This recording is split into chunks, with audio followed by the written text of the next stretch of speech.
네, 오늘 첫 번째, 월요일 첫 번째 시간은 대담한 대담 시간이죠. 정치권 이슈를 한꺼번에 짚어보도록 하겠습니다. 이재명 대통령 어제 용산에 여야 지도부를 불러 모았죠. 네, 오찬 회동을 하기 위해서였는데요. 이재명 정부 출범 18일 만이었습니다. 오늘 남영희 인천 동구 미추홀구을 지역위원장님과 함께 이야기 나눠보도록 하겠습니다. 어서 오세요. 안녕하세요. 네, 남영입니다. 반갑습니다. 네. 먼저 우리 잠깐 이거 짚고 갈까요? 조금 전에 리얼미터에서 지지율, 이재명 대통령 국정 지지율 발표가 있었습니다. 지지율이 59.3%, 그리고 민주당은 48.4%, 국민의힘은 31.4%로 나왔습니다.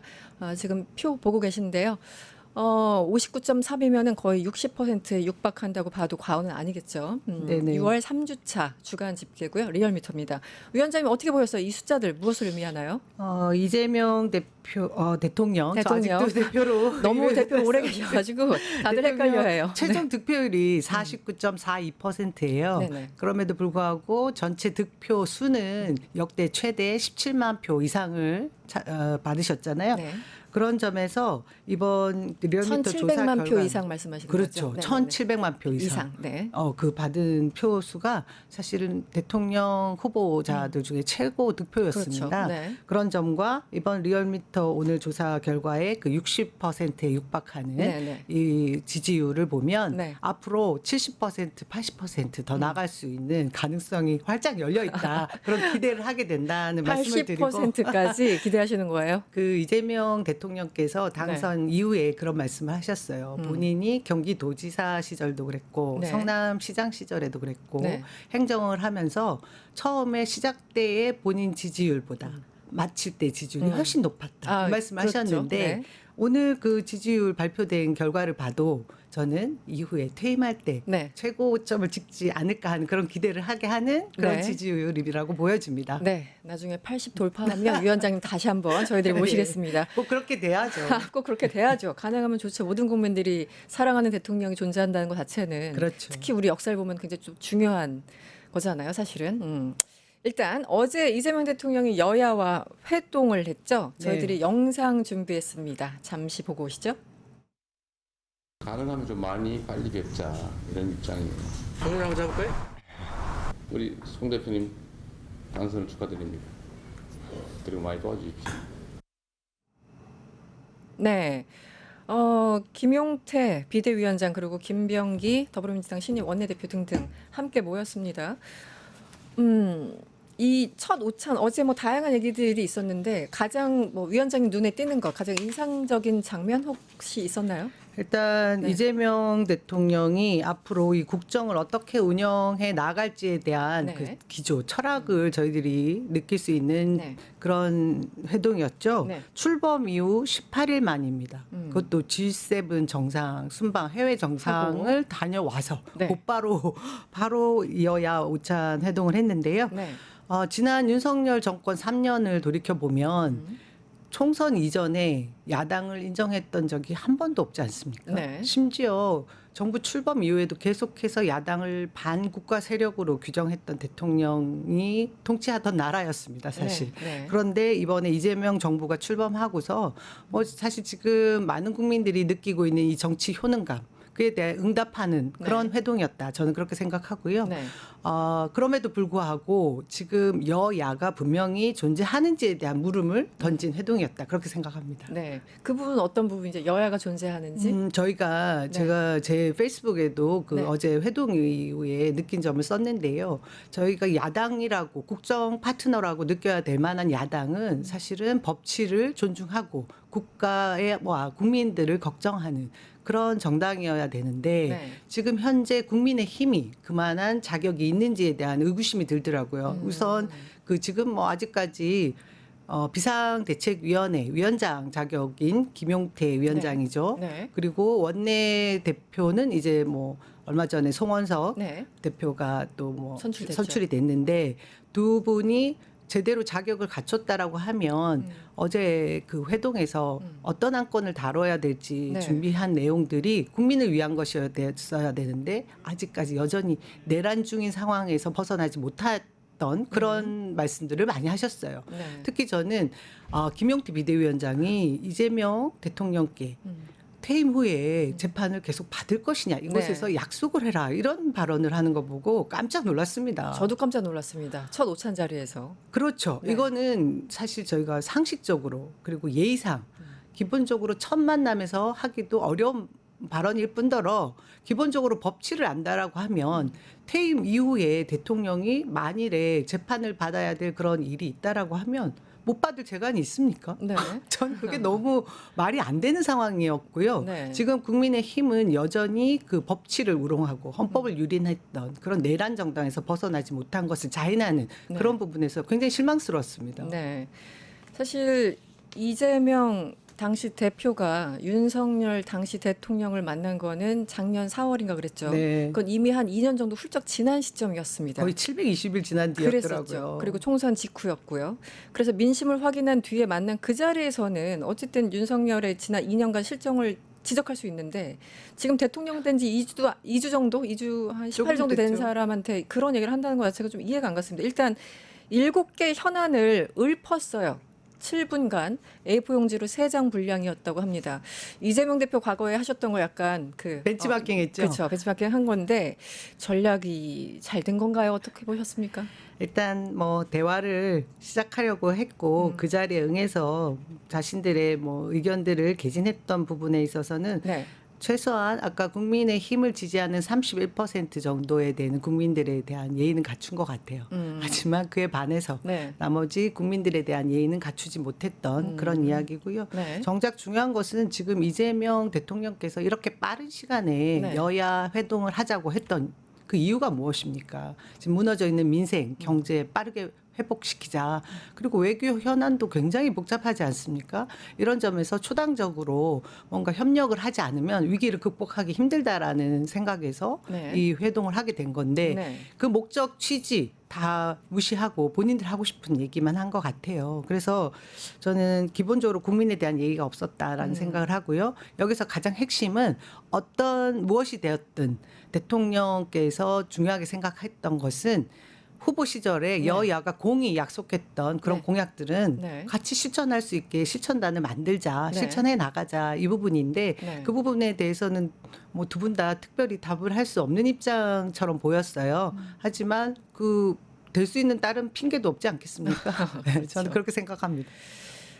굳이 대통령 당선 이후 18일 만에 만난 그 자리에서 김용태 비대위원장이 제안한 이른바 7가지 제안은 혹시 여러분들 못 보신 분 계실까 봐 대략 이런 거였습니다. 확장 재정 정책을 면밀하게 검토하자. 초당적인 외교안보 협력하자. 뭐 사법부 독립해야 된다. 그리고 뭐 인사 5대 원칙 등등을 얘기했는데 일단 뭐 형식적으로는 좀 잘못됐다라는 말씀을 일단 드렸고 내용적으로는 또 어떻습니까? 7가지 제안에 대해서 어떻게 보셨나요? 일단 네. 추경에 대한 부분이 저희가 지금 굉장히 급한 부분이고 급하죠. 여야가 예, 협의해서 이 부분을 빨리 결정을 내려야 되고 행정부 수반인 대통령이 해외 순방 이후에 오자마자 재가를 했던 부분이거든요. 그래서 이것이 지금 국회 본회의를 통과해서 확정을 지어야 되는데 사실 뭐 지금 야당인 네. 국민의힘은 계속해서 발목 잡기를 하거든요. 네. 재정 건전성을 들면서 네. 발목 잡기를 하고 있는데 30조 원 정도의 추경을 이야기하고 있습니다. 근데 이 내용을 들여다보면 결국 내수 진작, 경기 진작용 그런 민생 회복 지원금을 13조 원 정도 네. 쓰자. 그런 네. 내용들이 들어 있거든요. 네. 발목 잡기를 할 이유가 하나도 없습니다. 근데 이곳에 대해서 그분들이 얘기하는 주장은 계속해서 재정 건전성 얘기를 하고 국가 부채에 대한 얘기를 하면서 발목 잡기를 하는데 참 안타까운 것이 지난 3년 동안 국가 재정을 걱정했던 그 여당이었던 네네. 당시에 세수 펑크 나는 것에 대해서 단 한 번 책임을 진 적이 없습니다. 그랬죠. 그러니 네. 이번에 발표한 7개의 뭐 자신들의 그 안 네네. 생각이라고 할 제안. 제안 네. 같은 부분에 대해서 저희가 뭐 수긍할 부분 수긍하겠지만 지금 목표로 세워둔 아주 발빠르게 민생을 회복하기 위한 이런 조치들에 대해서는 여당 주도로 해 나갈 수밖에 없는 게 아닌가 확인하게 되더라고요. 이게 사실 역시 스피커가 메신저가 중요하다는 생각을 다시 한번 했는데 아무리 내용 자체는 뭐 옳은 거라고 하더라도 거기까지 인정하더라도 이게 누가 얘기하냐에 따라서 완전히 이게 뭐 예를 들어 소위 말하는 타격감이 전혀 없는 거잖아요. 어떻게 당신들이 그런 얘기를 할 수 있어? 라는 얘기가 바로 반론으로 나올 수밖에 없는 상황인데 거기서 김용태 비대위원장이 마치 나라를 구하는 표정으로 앉아 있어가지고 조금 황당하다는 생각을 저 개인적으로는 했습니다. 그리고 그 얘기 꼭 네. 해보고 싶었어요. 저는 지금 정말 중요한 것은 저희들이 빠르게 내란을 종식시켜야 되는 거지 않습니까? 네. 그러면 재발을 하지 못하게 구조적으로 제도적으로 만들어야 되는 것이 중요한데 우선 수사를 받아야 할 대상 네. 그리고 그것에 대한 처벌을 받아야 될 대상들이 처벌과 수사를 받아야 되는데 피하고 있습니다. 그렇죠. 그것에 동조하고 있고요. 네네. 그런 것이 지금 윤석열 그리고 김건희 씨 특검에도 응하지 특검뿐만 아니라 수사에 대한 경찰의 소환에도 불응하고 있는 이런 태도거든요. 정작 본인들이 목소리를 키워야 될 부분은 자신들이 반성해야 되는 네. 그 자당의 출신 전 대통령이었습니다. 네. 그런가 하면 여러 가지 뭐 제안들도 있었는데 갑자기 이 얘기가 튀어나왔어요. 국민의힘 측에서 상임위원장 배분 문제를 가지고 얘기를 했는데요. 아니 여기 대통령실 청와대 가가지고 이 상임위원장이 왜 튀어나온 걸까요? 일단 그- 맥락을 좀 짚어주시면 어떨까요? 그분들이 네. 그 전까지 제왕적 대통령제 하에 그야말로 왕을 모셨던 정당답지 않습니까? 그렇죠. 그 발상 아닌가 싶어요. 네. 왕비도 있었죠. 네. 태세 전환을 할 줄 모르는 것 같아요. 그러니까 국민들한테 지금 국회에서 할 역할, 네. 입법부로서의 역할, 그리고 행정부로서의 역할, 그리고 감시와 견제 네. 기능으로서의 역할이 무엇인지를 혼돈하고 있는 모습을 보여준 거예요. 국회에서 상임위 배분하는 거는 원내에서 협의하고 거기에서 논의한 다음에 결정을 하는 거죠. 네. 그 이재명 대통령께서 그러면 법사위원장 야당 주십시오 뭐 이러면 그거 갑니까? 말이 안 되는 얘기를 하던데 네. 참 안타깝더라고요. 뭐 예전에 뭐 문자로 체리 따봉도 등장하고 여러 가지 지시를 받은 그 맥락을 아직 잊지 그렇죠. 못해가지고 헷갈려셨던 게 아닌가. 뭐 정신을 우리가 못 차리고 있습니다. 네, 우리가 잠깐 이해하도록 할까 이 부분은요. 네. 그렇죠. 그런데 어쨌든 법사위원장은 늘 중요한 자리이긴 했지 않습니까? 뭐 어느 정권이든 네. 간에. 그리고 여든 야든 이 자리는 무조건 사수해야 돼. 이런 건 사실 똑같습니다. 이번에 이 법사위원장이 왜 중요한지를 다시 한번 좀 언급해 주시면 어떨까요? 이 법사위원장 자리는 늘 문제가 됐던 것이 모든 상임위에 우선하는 상임위처럼 상원처럼 저희가 그렇죠. 느껴지게 되어 있는 구조거든요. 네.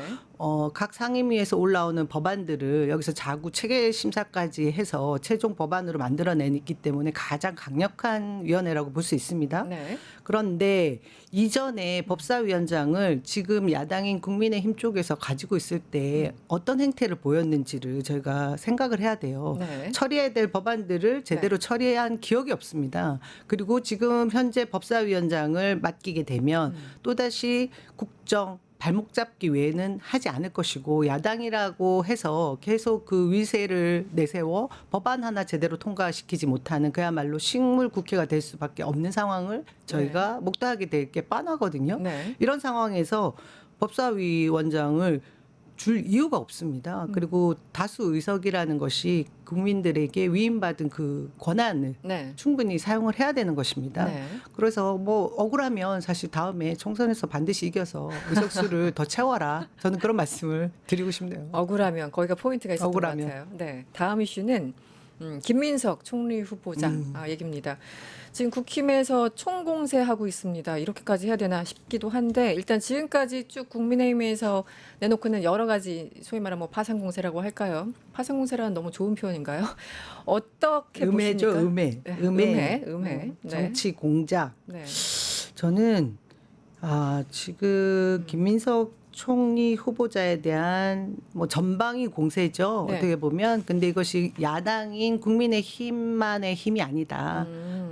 그저께였나요? 갑자기 검찰에 이 사건이 배당이 되는 상황을 목도했지 않습니까? 중앙지검 형사 일부에 바로 배당했죠. 예. 네. 이 상황을 보면 여전히 정치 검찰들과 국민의힘이 힘을 모아서 검찰 독재 정권 시절에 그 힘을 계속해서 부려보겠다. 그런 마음을 가지고 있지 않으면 이런 일이 벌어지지 않을 것이라는 생각이 들고요. 그에 더해서 검찰 캐비넷에 무엇인가를 계속 움직이고자 하는 그 욕망들을 누르지 못하는 것이 아닌가 싶습니다. 사실 이 의혹이라고 할 것이 예전에 김민석 후보자가 그냥 야인인 시절에 네. 그때의 금전 관계 그리고 개인의 그 사생활 문제 이런 것들을 계속해서 지적하는 것이거든요. 거기에 쟁점이 되는 것을 보니까 수입보다 지출이 많았다. 지금 재산 신고한 것이 2억 정도인데 네. 이 재산이 적어서 문제가 되고 있더라고요. 그래서 그 지출했던 네. 내역들을 계속 꼼꼼히 들여다보면서 네. 총공세를 취하고 있는데 네. 다 소명이 가능한 거였어요. 지금 김민석 후보자는 내일 모레 있을 청문회 네. 때 모든 것을 다 소명할 수 있다라고 주장을 하고 있고요. 그럼에도 불구하고 계속해서 국민의힘에서 이야기하고 있는 것은 소득이 없었는데 6억 원을 마치 2달 만에 네. 다 지출한 것처럼 이야기를 하는데 이것 자체가 사실에 어긋나는 거였어요. 네. 경조사비 그리고 네. 출판 기념회 때 있었던 한 2, 3년 사이에 소득이 발생한 것이고 그것을 지출했던 것이었기 때문에 충분히 증명이 가능한 내용입니다. 이것을 가지고 계속해서 공세를 취하고 있는 거더라고요. 지금 말씀하신 건 어쨌든 2020년에 김민석 후보가 한 18년 정도 야인 생활을 그렇죠. 했으니까 네, 거의 20년에 가까운 야인 생활을 하다가 2020년 그리고 이제 재선을 되신 거죠. 다시 한번. 그래서 세비가 그때 한 5년만 보더라도 5억인데 어떻게 8억 지출이 있었냐. 이제 여기에 대해서 논점인 거잖아요. 그래서 지금 일단 김민석 후보자 같은 경우는 19년에 뭐 결혼을 다시 하셔서 그때 이제 축의금. 그 이후에 또 뭐 이렇게 장래 그러니까 빈부상, 네, 빈부상이 있었죠. 20년 네, 그리고 장인상. 22년, 23년에 출판 기념회 두 차례. 예. 네, 그래서 이걸로 좀 소명이 가능하다고 하는데 여기에 대해서 계속 지금 예를 들어 그 국민의힘의 주모 의원 계속 집중 공세를 하고 있는데 주진우 성향이- 의원이죠, 주진우 의원. 네, 제가 이름을 굳이 언급하고 싶지 않아서 거기 국회에서 지금 소음 담당하고 계시잖아요. 네네. 네, 그래서 이 공세는 어떻게 소명이 될 거라고 보시는 거죠? 충분히 청문회에서? 소명 가능하고요. 네. 저도 출판 기념회를 해봤는데 뭐 아무 이름 없고 네. 무명인 정치인이 출판 기념회를 해도 네. 사실 지인들을 통해서 현금으로 들어오는 그 수익이 있어요. 그러면 책을 만들고도 남을 만큼의 네. 그 수익이 들어옵니다. 네네. 사실 이 출판 기념회를 정치적 자금을 투명하게 만들어 놓은 상태에서 뭐 이렇게 막 현금이 오고 가고 할 수 있게 만들어 놓은 것도 사실 저는 조금 제약을 가야 될 부분도 앞으로 있지 않을까 하는 생각하지만 네. 지금까지 전혀 문제 없이 네. 출판 기념회를 통해서 네. 정치 자금을 어떻게 보면 후원금 정도로 네네. 만들 수 있게 되어 있는 것이거든요. 그럼 모든 합법적으로. 정치인이 다 하고 그럼요. 있는 거죠. 모든 네. 정치인이 다 가능한 일이에요. 본인 자당의 국회의원들 출판 기념회 수익이 얼마나 되는지 한번 물어보고 싶어요. 제가 아는 모 의원은 네. 한 해에 2번을 출판 기념회를 한 사람도 있어요. 한 해에 두 한 번. 해. 네. 그러니까 이거는 성적이 뭐 좋았나 보군요. 두 번이나 할 뭐 거면. 그동안 여러 가지 활동을 하면서 쌓아온 네. 인맥이 많거나 그리고 뭐 학맥도 있고 뭐 여러 가지 사회생활을 하면서 쌓아 올린 그런 인연들로 네. 출판 기념회를 이용하는 분들이 꽤 많이 있죠. 그렇겠죠. 그래서 네. 합법적이기도 한 정치 자금 조성 방법일 수 있습니다. 네. 이것을 가지고 문제를 삼는 것은 억측이고요. 네. 그다음에 뭐 축의금 등도 사실 현금으로 들어오는데 이것을 뭐 자금 출처를 조사하거나 이런 게 안 되는 거잖아요. 이런 것에 대해서 소명하기 힘들 것이라고 생각해서 네. 마구 주장을 하는 게 아닌가 싶은데 중요한 것은 네. 아까도 말씀하셨지만 그 메신저가 누구냐. 이 주진우 의원이 제가 보니까 문제가 있다고 해서 본인에게 어떤 공세가 다시 되받아쳐져서 되돌아가는 그 상황에도 끊임없이 강하게 드라이브를 거는 이유가 있는 것 같습니다. 네. 다른 것보다 최상병 우리 네. 최혜병 특검에 아마 피의자 신분 내지는 뭐 조사 받아야 되는 그런 네. 대상으로 상황이기 수사 때문에. 대상으로 본인이 올라가 있는 거에 대한 어떻게 보면 방어막 그런 걸로 이용하려고 하는 게 아닌가 싶을 정도로 심한 공세를 취하고 있어요. 그렇죠. 예. 지금 주진우 의원 같은 경우는 그 김경호 변호사인가요? 그분이 뭐 고발 조치한 것 같던데요. 했습니다. 예. 네네. 근데 이런 그 경우에는 상황도, 네. 뭐 중앙지검이나 이런 데서 득달같이 사건 배당하지 않지 않습니까? 한번 봐야죠. 네. 지금 김민석 후보는 하루 만에 바로 배당했는데 이런 이- 경우가 있었습니까? 네, 주진우에 대해서 어떻게 하는지 한번 보고 또 하나 있죠. 지금 이제 칭화대에서 논문 쓴 거 네. 여기에 대해서 좀 의심스럽다라고 얘기했는데 갑자기 저는 그 우리 멤버 유지 박사님이 생각이 납니다. 어떻게 보세요, 이 부분은? 그러니까 이게 참 저는 국민의힘 쪽에서 어떤 공세를 취할 때 그 내용들을 보면 굉장히 저급해요. 근데 그 저급한 이유가 네. 자신들의 일들일 경우에 그 기준에 대입해서 어떤 논리를 네네. 만들다 보니까 같은 기준으로. 그렇죠. 네네. 자신들의 잣대, 자신들이 경험한 잣대를 네. 들이대다 보니까 네. 그런 수준 낮은 발언들을 막 쏟아내는 게 아닌가 싶은데요. 김민석 후보자는 사실 생각보다 너무 과잉 이런 그 공부를 하신 거 아니에요? 그런 논문들을 스펙이 만들어 너무 스펙이 지나쳐요. 너무 지나치다 이런 말씀들을 하시는데 네. 그 당시 청와대에서 논문을 네. 이렇게 발표할 당시를 돌이켜 보면 민주당이라고 하는데 이 민주당이 저희 지금 이 더불어민주당 같은 큰 정당인 민주당이 아닙니다. 꼬마 민주당이라고 해서 아, 네네. 정당이 이렇게 떨어져 나가서 이름만 네네. 명칭만 민주당일 때에 최고위원을 하셨던 거예요. 그때는 사실 원내도 아니고 네. 시간이 충분히 있을 수 있었어요. 네. 그러니 처음에는 국민의힘에서 주장한 것이 민주당에서 최고위원까지 하면서 뭐 네. 시장 선거도 나가고 뭐 별 활동을 다 했는데 어떻게 이 논문을 만들 수 있었고 학위를 딸 수 있었느냐 이런 의혹을 제기하다가 출입 관리 네네. 모든 내용들을 소명하고 나니 논문 내용을 또 파고들더라고요. 네. 거기서 문제가 된 것이 도북자 네, 그리고 뭐 반도자, 도북자. 네. 이 표현들이 우리 뭐 한국 탈북민. 용어로 보면 굉장히 낯선 용어긴 하죠. 하지만 네. 중국어에서는 아주 중립적이고 보편적인 탈북자를 이야기하는 네. 그런 용어더라고요. 그걸 가지고 프레임을 만들고 있습니다. 탈북자 비하 프레임. 네. 그러니까 멤버 유지와는 좀 차원이 다르긴 한데요. 건드리려고 해도 네. 수준이 너무 저급하죠. 논문 또 논문대로 소명할 기회가 있을 거라 생각하고요. 어쨌든 이번에도 뭐 국민의힘에서 계속 어제도 마찬가지였던 것 같은데요. 이 김민석 후보 지금 그 지명 철회해야 된다고 요구하고 있지 않습니까? 여기에 대해서 이재명 대통령이 한번 이제 인청을 들어보자라고 했는데 어떻게 보셨어요? 그 부분은? 주장하고 싶겠죠. 네. 근데 본인들은 어떻게 했습니까? 청문회 보고서를 채택하거나 통과시킨 경우가 있었습니까? 윤석열 정권 때. 국민의힘도 마찬가지고요. 네. 그리고 민주당이 야당일 당시에도 문제가 많은 장관도 네. 통과시켜 준 경우가 있었습니다. 네. 그럼에도 불구하고 지금은 정권 초기입니다. 첫 번째 총리에 대해서 정부의 그 국정을 발목 잡기 하려고 하는 그런 욕심이 아니라면 지금 보여준 행태는 굉장히 아주 포악하고 네. 좋지 않은 상황이죠. 마지막 질문 하나 드리면 사실은 이제 이게 인사청문회 제도가 도입된 게 노무현 대통령 때 네. 맞습니까? 네, 그렇죠. 저도 한 10수년 인청을 계속 봐왔는데 뭐 국민의힘 민주당 할 거 없이 항상 인청 문제 네. 있다라고 얘기를 했지 않습니까? 근데 문제 있어 하면서 한 20년 흘렀어요. 그러니까.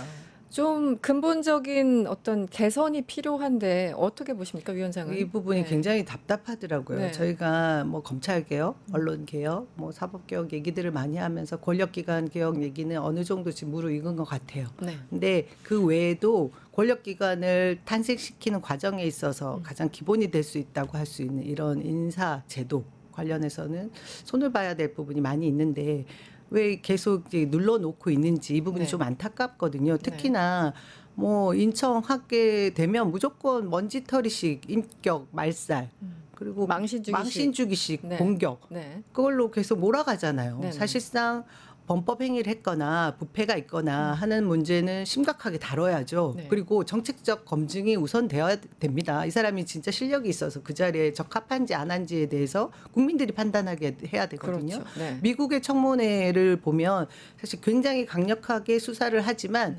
개인적인 문제, 사생활인 부분은 비공개로 서류로 다 먼저 체크를 하는 이런 네. 장치들이 있지 않습니까? 네. 그래서 저도 이번 청문회 시작함과 동시에 네. 이것을 개인적인 사생활 부분은 네. 비공개로 검증을 하고 검증해야 되는 부분도 있습니다. 하지만 정책적이고 그리고 뭐 자신이 가지고 있는 철학에 대한 부분들은 공개를 하는 이런 인청 제도의 변화를 요구하자 그런 얘기를 목소리를 냈고요. 대통령께서도 김병기 원내대표의 그런 제안에 대해서 네.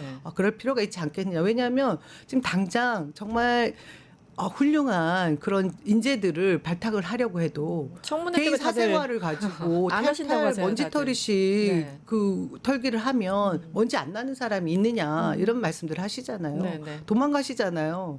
그러니 빠르게 네. 인사청문회 제도 20년 정도 된 제도에 대해서 문제점들은 저희들이 조금 개선해야 되는 것이 아닌가 그런 생각하고 있습니다. 알겠습니다. 오늘 시간이 다 돼서 대담한 대담은 여기서 마쳐야 되겠습니다. 지금까지 남영희 인천 동구 미추홀구 지역위원장과 함께했습니다. 오늘 고맙습니다. 고맙습니다. 유튜브 구독하고 실시간 채팅과 댓글을 남기시면 매일매일 7천 TTCO를 드립니다. 참여 방법은 통통물 어플을 다운로드하고 회원가입과 로그인을 해주세요. 마이페이지에서 나의 회원 고유 번호를 복사해주세요. 유튜브 구독 후 실시간 채팅이나 댓글창에 고유 번호를 한 번만 입력하면 준비 끝!